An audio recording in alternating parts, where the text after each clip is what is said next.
Now, in an interview last week po, Vice President Sara Duterte said that without the list of the pro-China officials nga po, even President Marcos could be implicated din as a suspect nga po, saying kahit ang presidente natin kasali sa suspect doon kasi walang pangalan, walang listahan ng pangalan.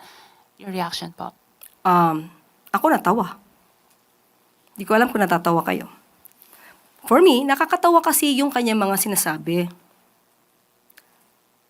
Unang-una, nakita po natin kung paano ipaglaban ng Pangulo ang interes ng bansang Pilipinas at interes ng ating mga kababayan.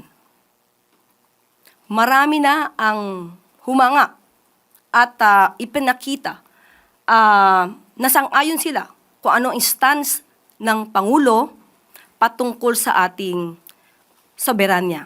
Kung papaano natin ipaglalaban o proteksyonan, especially ang ating karapatan sa West Philippine Sea.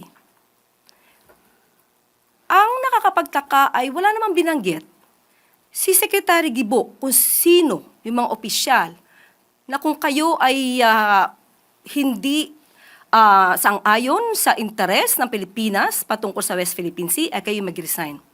Hindi natin alam bakit silang dalawa lamang na magkapatid ang umalma.